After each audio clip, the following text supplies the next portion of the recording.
সিজেপির আন্দোলনে উত্তাল দিল্লি। আন্দোলনকারীদের সরাতে যন্তর মন্তরে পুলিশের লাঠিচার্জ। মাত্র কয়েক মাস আগেই মজার ছলে সোশ্যাল মিডিয়ায় তৈরি হয়েছিল এই দল। অনেকে সমর্থন করেছিলেন, অনেকে আবার আরশোলাকে নিয়ে নানান মশকরা করেছিলেন। কিন্তু এখন আর মোটেও মজার বিষয় নয়। সোশ্যাল মিডিয়ায় উত্থান হলো বড় প্রভাব ফেলতে চলেছে ভারতের রাজনীতিতে। নিজেদের জায়গা পাকা করতে উঠে পড়ে লেগেছে ককরোচ জনতা পার্টি। ইতিমধ্যে ছাত্ররা ভারতের সংসদ ভবন এরিয়াতে ঢুকে পড়েছে এন্ড মোদি কোনো মতে তার তড়িঘড়ি করে তার টিম এন্ড ফোর্স নিয়ে ওই জায়গা থেকে পালিয়ে গেছে। তাহলে কি পিএম মোদির অবস্থাও বাংলাদেশের শেখ হাসিনার মতো বা শ্রীলঙ্কার মতো অথবা নেপালের মতো হতে চলেছে? চ্যালেঞ্জ যে প্রধানমন্ত্রী গাড়ি ঘুরিয়ে পালিয়ে গেছে।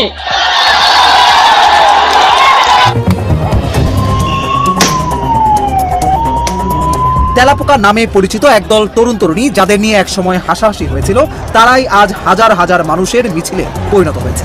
ব্যারিকেড, কাঁদানো গ্যাস, লাঠিচার্জ কিছুই তাদের থামাতে পারেনি। जी has not even apologized. लोगों को मारा जा रहा है, पीटा जा रहा है. This is completely un-Indian. Now উত্তাল হয়ে উঠেছে ভারতের রাজধানী দিল্লি। ব্যারিকেড ভাঙলো, স্তব্ধ হলো রাজধানী।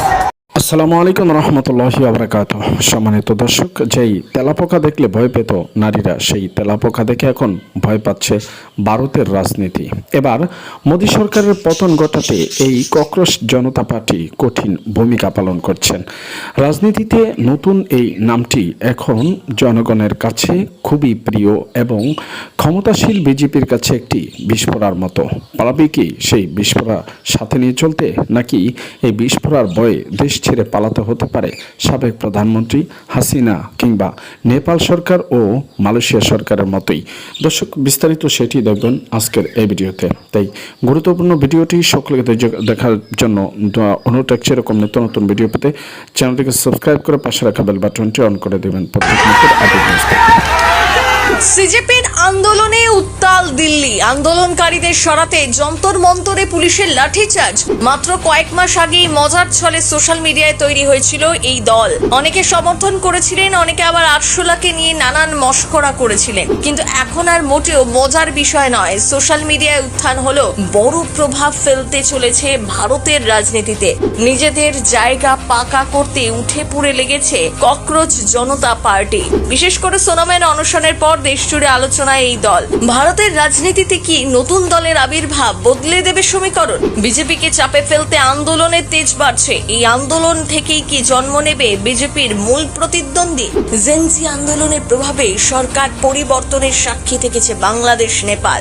ভারতেও কি তেমন কিছু হওয়ার সম্ভাবনা তৈরি হচ্ছে? ভারতীয় জনতা পার্টিকে টক্কর দিতে তলে তলে গড়ে উঠছে বিরাট সংগঠন। এভাবেই কি ধীরে ধীরে ভারতীয় রাজনীতিতে নিজেদের জায়গা পাকা করে ফেলবে সিজেপি?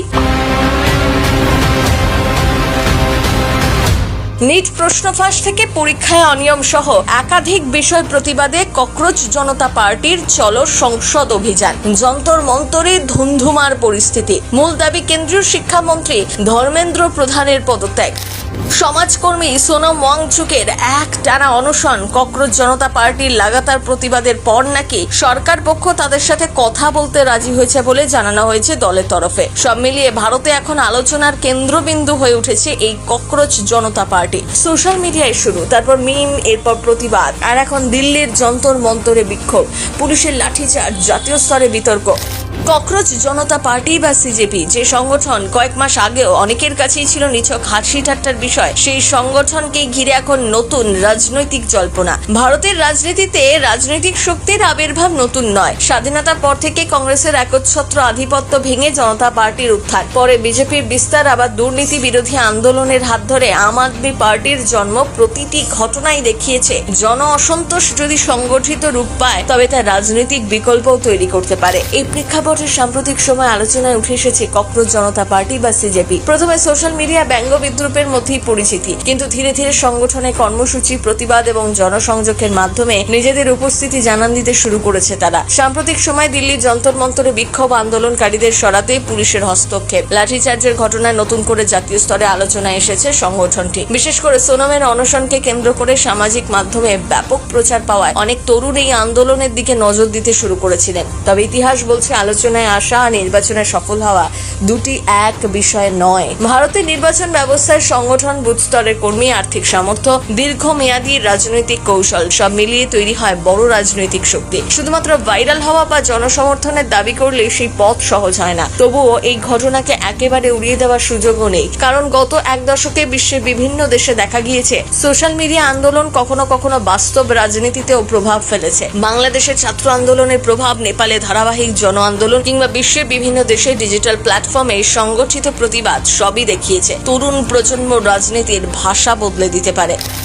ভারতেও জেনজি বা নতুন প্রজন্মের ভোটারের সংখ্যা দ্রুত বাড়ছে। কর্মসংস্থান, শিক্ষা থেকে মূল্যবৃদ্ধি, প্রযুক্তি, স্বচ্ছতা, জবাবদিহির মতো বিষয়কে কেন্দ্র করে তাদের রাজনৈতিক প্রত্যাশাও বদলাচ্ছে। সেই পরিবর্তনের সুযোগ কাজে লাগাতে চাইলে যে কোনো নতুন সংগঠন কিছুটা জনসমর্থন পেতেই পারে। তবে বিজেপির মতো সর্বভারতীয় শক্তির বিকল্প হয়ে ওঠা অত্যন্ত কঠিন, কারণ বিজেপির রয়েছে বিস্তৃত সাংগঠনিক কাঠামো, শক্তিশালী নির্বাচনী যন্ত্র, দীর্ঘ রাজনৈতিক অভিজ্ঞতা এবং দেশের প্রায় প্রতিটি রাজ্যে সক্রিয় উপস্থিতি। এই বাস্তবতাকে অতিক্রম করা কোনো নতুন দলের পক্ষেই সহজ নয়। সমর্থকদের দাবি এটি কেবল একটি রাজনৈতিক দল নয়, বরং তরুণ প্রজন্মের ক্ষোভ ও প্রত্যাশার বহিঃপ্রকাশ। সেই কারণেই আন্দোলনকে আরো বড় পরিসরে নিয়ে যাওয়ার চেষ্টা চলছে। সব মিলিয়ে এখনই নিশ্চিতভাবে বলা সম্ভব নয় ককরোচ জনতা পার্টি ভারতের। ইতিমধ্যে ছাত্ররা ভারতের সংসদ ভবন এরিয়াতে ঢুকে পড়েছে এন্ড মোদি কোনো মতে তার তড়িঘড়ি করে তার টিম এন্ড ফোর্স নিয়ে ওই জায়গা থেকে পালিয়ে গেছে। তাহলে কি পিএম মোদির অবস্থাও বাংলাদেশের শেখ হাসিনার মতো বা শ্রীলঙ্কার মতো অথবা নেপালের মতো হতে চলেছে? বিলিভ মি, ইতিহাস সাক্ষী আছে যে বা যারা আজ পর্যন্ত স্টুডেন্টদের বিরুদ্ধে দাঁড়াইছে এন্ড স্টুডেন্টদেরকে শোষণ করার চেষ্টা করছে এন্ড স্টুডেন্টরা যখনই খেপে গেছে, রাস্তায় নামছে, তারা সফল হয়ে ঘরে ফিরছে। এন্ড আপনারা যদি শ্রীলঙ্কার দিকে তাকান, আপনারা যদি নেপালের দিকে তাকান, বাংলাদেশের দিকে তাকান, সেম ঘটনা কিন্তু ঘটেছে। এন্ড বর্তমানে ভারতের প্রায় 60টা অঙ্গরাজ্যে আপনার আন্দোলন চলছে। এর মধ্যে কোথাও কৃষক আন্দোলন বড় আকারে, কোথাও হচ্ছে বৃক্ষ বাঁচাও আন্দোলন, কোথাও হচ্ছে শিক্ষামন্ত্রীর পদত্যাগের জন্য আন্দোলন। এরকম বিভিন্ন আন্দোলন ভারতের বিভিন্ন অঙ্গরাজ্যে হচ্ছে। মোটামুটি পুরো ভারত দেশ এখন তোলপাড় বিভিন্ন ঘটনার অবলম্বনে। কিছুদিন আগে গঠন করা সদ্য একটা নতুন দল ককরোচ জনতা পার্টি ইতিমধ্যে হচ্ছে তারা ভারতের সংসদ ভবন এরিয়াতে ঢুকে পড়েছে এন্ড ককরোচ জনতা পার্টির প্রধান যে তাকে হচ্ছে গ্রেফতার করে নেওয়া হয়েছে। স্টুডেন্টদের উপর বাংলাদেশের মতোই ব্যাপক হারে হামলা, টিয়ার শেল এন্ড গুলি বর্ষণ, লাঠিচার্জ করা হয়। বিভিন্ন স্টুডেন্ট আহত হয়, অনেকে মারা যাওয়ার ঘটনাগুলোও ঘটছে। এন্ড বাংলাদেশের মতো ভারতেও সংসদ ভবন এরিয়া থেকে শুরু করে বিভিন্ন এরিয়াতে ইন্টারনেট বন্ধ করে দেওয়া হয়। তাহলে কি বাংলাদেশের মতো মোদির অবস্থা হতে যাচ্ছে? যে প্রধানমন্ত্রী গাড়ি ঘুরিয়ে পালিয়ে গেছে, এখানেও মনে রাখবেন বাড়াবাড়ি বন্ধ না হলে আমাদের আন্দোলন রাস্তাই আমাদের রাস্তা দেখাবে। মনে রাখবেন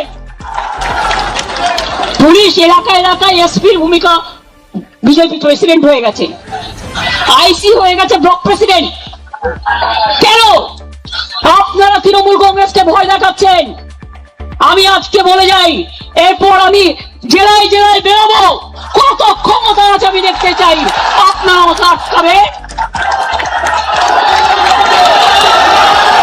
আপনারা তো ইঁদুরের মতো বালিশের খোলে লুকিয়ে থাকেন। Modi ji has not even apologized। लोगों को मारा जा रहा है, पीटा जा रहा है। This is completely an Indian. Now ये जो युवा हैं, ये एजुकेशन सिस्टम के बारे में, टेस्टिंग सिस्टम के बारे में प्रोटेस्ट कर रहे हैं। पूरा देश जानता है कि education system, testing system is broken.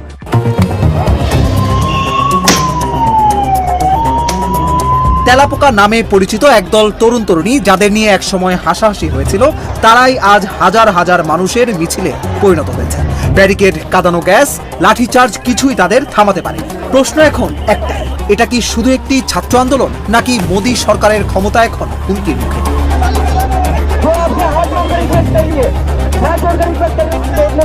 ভারতের রাজধানী দিল্লিতে সোমবার ছিল এক উত্তপ্ত দিন। সংসদ অভিযানের ডাক দেয় ককরোচ জনতা পার্টি বা সিজেপি।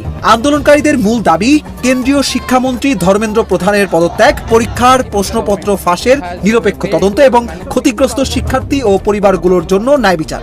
হাজার হাজার বিক্ষোভকারী সংসদের দিকে এগোতে শুরু করলে দিল্লি পুলিশ শহরের বিভিন্ন এলাকায় ব্যারিকেড বসায়। বহু জায়গায় ইন্টারনেট পরিষেবা সীমিত করা হয়। এতক্ষণ পর্যন্ত যারা আমাদের সাথে ছিলেন আপনাদের সকলকে জানাচ্ছি অসংখ্য ধন্যবাদ। দর্শক, যারা ইতিমধ্যে আমাদের চ্যানেলটিকে সাবস্ক্রাইব করেছেন আপনাদেরকে অগ্রিম শুভেচ্ছা, আর যারা এখনই সাবস্ক্রাইব করেননি অতি সত্বর সাবস্ক্রাইব করে নিন প্রত্যেক মুহূর্তের আপডেট নিউজগুলো পাওয়ার জন্য। আজকের মতো এখানে বিদায় নিচ্ছি, দেখা হবে অন্য কোনো ভিডিওতে। ততক্ষণ পর্যন্ত সকলেই ভালো থাকুন, আল্লাহ হাফেজ।